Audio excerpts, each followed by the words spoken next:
bertumpah darah yang satu, tanah Indonesia. Dua, kami putra dan putri Indonesia.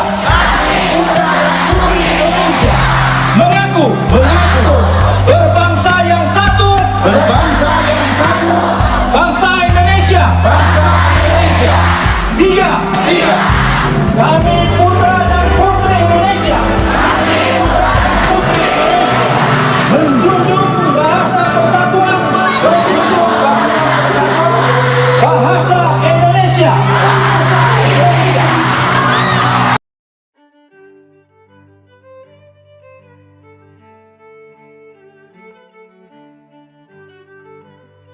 Hai, perkenalkan, nama saya Ramli. Halo Ramli, nama saya Noval. Halo guys, nama saya Tri. Pada kesempatan kali ini, untuk menyambut bulan bahasa, kami akan mengkampanyekan bangga berbahasa Indonesia. Sebetulnya apa sih bahasa itu? Menurut Plato, bahasa adalah pernyataan pikiran seseorang dengan perantaraan onomata atau nama benda dan remata atau ucapan yang merupakan cermin dari ide seseorang dalam arus udara lewat mulut. Ada 6 alasan penting mengapa kita harus bangga berbahasa Indonesia. Pertama, bahasa Indonesia sebagai bahasa persatuan, diraih dengan perjuangan. Tidak ada bahasa yang pantas menyandang predikat keren selain bahasa Indonesia.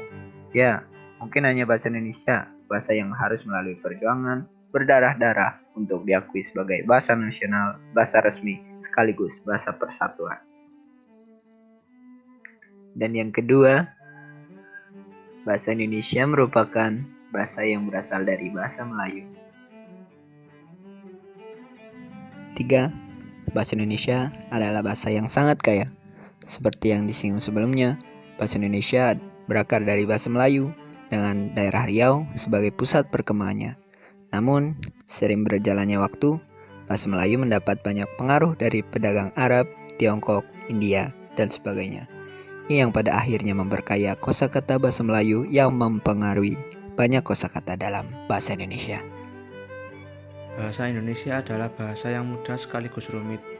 Setiap bahasa memiliki ciri dan kekhasan sendiri. Demikian juga dengan bahasa Indonesia. Jika dalam bahasa Inggris, kamu harus mengingat-ingat bentuk perubahan verbal lampau dan saat ini. Dalam bahasa Indonesia, kamu bebas dari kewajiban itu. Bahasa Indonesia juga dipelajari bangsa lain. Tak hanya di dalam negeri, bahasa Indonesia ternyata juga dipelajari oleh banyak negara di dunia. Menurut Berlio.net, setidaknya ada 4 universitas besar di dunia yang memiliki mata kuliah bahasa Indonesia, yaitu di Jepang, Australia, Ukraina, dan Korea Selatan. Keenam, bahasa Indonesia akan menjadi bahasa resmi ASEAN. Ide agar bahasa Indonesia menjadi bahasa resmi di kawasan ASEAN memang masih diusulkan.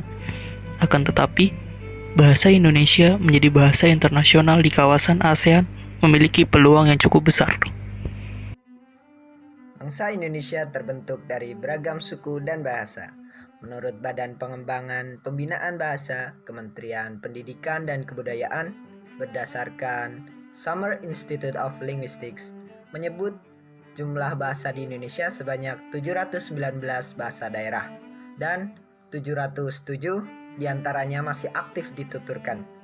Sementara itu, UNESCO baru mencatatkan 143 bahasa daerah di Indonesia berdasarkan status vitalitas atau daya hidup bahasa. Memiliki keragaman seharusnya membuat kita menjadi lebih paham mengenai arti persatuan. Bahasa Indonesia ini contohnya diciptakan untuk memelihara persatuan, menghubungkan setiap suku untuk dapat berkomunikasi dengan suku lain menggunakan bahasa yang sama, bahasa Indonesia. Kita harus percaya bahwa bahasalah yang meruntuhkan sekat-sekat perbedaan dan menjadikan kesatuan bangsa sebagai identitas nasional kita. Oleh karena itu, pengutamaan bahasa Indonesia adalah sesuatu yang sangat perlu.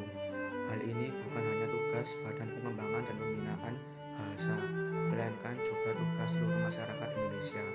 Selanjutnya, sebagai bentuk upaya untuk membina dan mengembangkan bahasa dan sastra Indonesia, kegiatan Bulan Bahasa ini dilaksanakan setiap 1 tahun sekali.